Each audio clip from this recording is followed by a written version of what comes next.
So as you know, Mr. Rodriguez just made his first court appearance following the arraignment.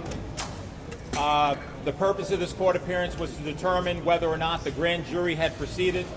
As you know, a grand jury in New York consists of 23 members, 16 of which constitute a quorum, and 12 of which must vote out an indictment. At this time, there has been no grand jury action. We are speaking to the district attorney's office to convey to them what I think that they know and understand, that this was a horrific and terrible tragedy.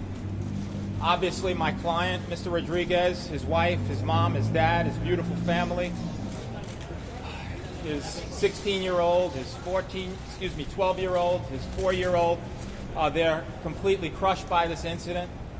And again, we're back on August 27th. The purpose of that proceeding will again be to determine whether or not a grand jury has been convened to indict Mr. Rodriguez. We are hopeful that that will not be the case. The district attorney's office is conducting due diligence in this case, which means that they're evaluating all the facts, all the evidence, all the circumstances. Everyone should be mindful to the fact that Mr. Rodriguez, from day one in this case, consented. He gave a full statement, including the timeline and the history in terms of how this happened. Mr. Rodriguez consented to a full search of his phone, of his car. He has nothing at all to harbor and hide other than to feel misery and sorrow about what happened in this case. The district attorney here, obviously, Darcel Clark, someone I know, someone who's very community-minded, very tough, but also very fair. We're appealing to her sense of justice to do what we believe to be the right thing, and that is to dismiss these charges. We understand that they will continue to evaluate all aspects of the case, and we welcome their evaluation of that. And we believe that at the conclusion of them evaluating all the facts, all the evidence, and everything in this case, they will come to the conclusion that this was a horrible tragedy. Mr. Rodriguez and his family will certainly be dedicating their life to the cause of ensuring that this does not happen to anyone else again. I yesterday had the privilege of speaking to the Speaker of the New York State Assembly, Mr. Carl Hastie, about legislation that could and would be designed to ensure that car manufacturers outlet cars with mechanisms so as to alert parents, alert anyone in the car, that there would be children that would be there so that this doesn't happen again. I want to mention to everyone that this is not exclusive to New York. This has happened throughout the country.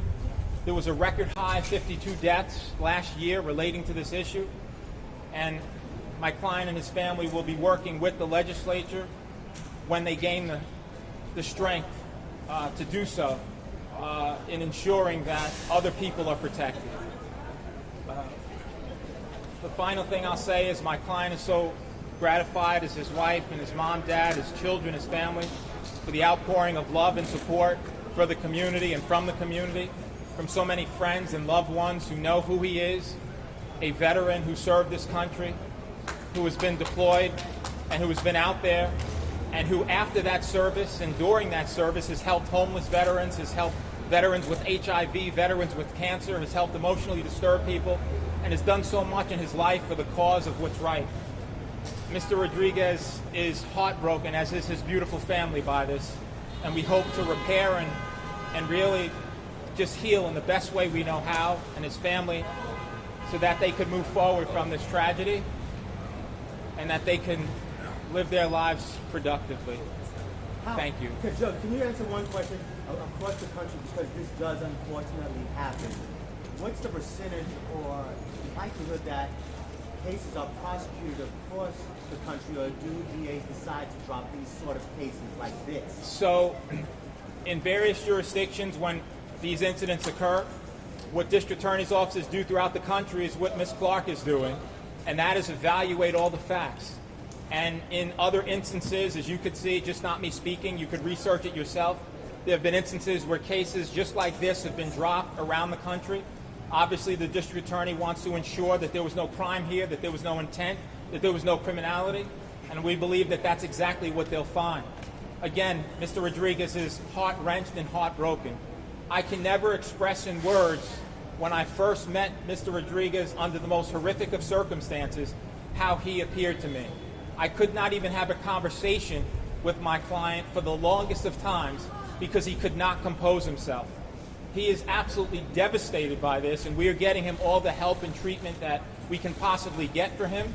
And again, his family is so grateful and so thankful for all of his friends, all of his family, all of his fraternity brothers and sisters, everyone who knows him and who knows the humane and beautiful person that he is, who has come out to say to him, this is a horrible thing, but we understand.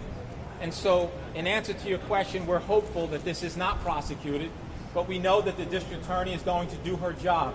And we encourage her to do that, and as you heard in the courtroom, I waive my client's rights to a speedy trial so that the investigation can proceed and that the district attorney can dot every I and cross every T to come to the only conclusion that we believe to be fair, sensible, and reasonable, and that is that this was a horrible, horrific accident. Mr. Rodriguez, I know this is an incredibly difficult Without time. us asking a question. There will be a time that Mr. Rodriguez and his family will be in a position to make a statement.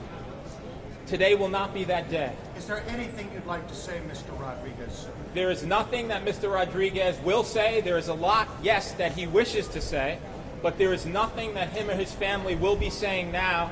Perhaps that'll change in the immediate future, but I would ask the press to understand and at least allow them to bury their beautiful children before we expect them to be in a position to address the press about anything. When is the funeral, sir? Tomorrow. Are you willing to refer this case to back court?